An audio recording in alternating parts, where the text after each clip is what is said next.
Hi good morning welcome back to my mini blog. ಈ vlog ಬಂದು Ayush birthday vlog. 26ಗೆ Ayush birthday ಇತ್ತು Sunday. ನಾವು ಸ್ಯಾಟರ್ಡೆ ನೈಟು 12 ಆಯುಷ್ ಕೈಲಿ ಕೇಕ್ ಕಟ್ ಮಾಡಿಸೋಣ ಅಂತ ಹೇಳಿ ಒಂದು ಸಣ್ಣದಾಗಿ ಡೆಕೋರೇಷನ್ ಮಾಡ್ತಿದ್ದೀವಿ. ಈ ಐಟಮ್ಸ್ ಎಲ್ಲ ನಾನು ಲಕ್ಕಿಗಂತ ತೊಗೊಂಡಿದ್ದು. ಬಾಡಿಗೆ ಮನೇಲಿ ಇದ್ನಲ್ವಾ, ಆಗ 6 ಮಂತ್ ಬರ್ಡೇ ಮಾಡೋಣ ಲಕ್ಕಿಗೆ ಅಂತ ಹೇಳಿ ನಾವು ಇದನ್ನೆಲ್ಲ ಪರ್ಚೇಸ್ ಮಾಡಿದ್ವಿ. ಬಟ್ ಆಗಲಿಲ್ಲ, ಯಾಕಂದರೆ ಮನೆ ಕೆಲಸ ಬೇರೆ ನಡೀತಿತ್ತಲ್ವ. ಸೊ ಹಾಗಾಗಿ ಆ ಬ್ಯುಸಿಯಲ್ಲಿ ಲಕ್ಕಿಗೆ 6 ಮಂತ್ಸ್ ಬರ್ಡೇ ಮಾಡಲಿಲ್ಲ. ಅದೆಲ್ಲ ಹಾಗೆ ಉಳಿದಿತ್ತು. ಆ ಐಟಮ್ಸ್ನೇ ಯೂಸ್ ಮಾಡಿಕೊಂಡು ಡೆಕೋರೇಷನ್ ಮಾಡ್ತಿದ್ದೀವಿ. ಆಯುಷ್ಗೆ ಸಣ್ಣದಾಗಿ ಸರ್ಪ್ರೈಸ್ ಕೊಡೋಣ ಅಂತ ಹೇಳಿ. ಇವತ್ತು ಬಿಗ್ ಬಾಸ್ ಅಲ್ಲಿ ಕಿಚ್ಚನ ಪಂಚಾಯಿತಿ ಬೇರೆ, ಸೊ ಇಂಟ್ರೆಸ್ಟೆಡ್ ಶೋ ಅಂತಾನೆ ಹೇಳ್ಬೋದು. ಇದನ್ನಂತೂ ಮಿಸ್ ಮಾಡಲಿಕ್ಕೆ ಆಗೋದಿಲ್ಲ. ನಮಗೆ ಒಳ್ಳೆ ಟೈಮ್ ಪಾಸ್ ಅಂತಾನೆ ಹೇಳ್ಬೋದು.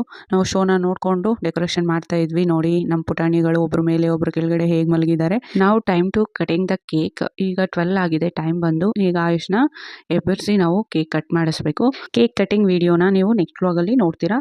So see in the next vlog. Don't forget follow my Insta and Facebook page. Thank you so much.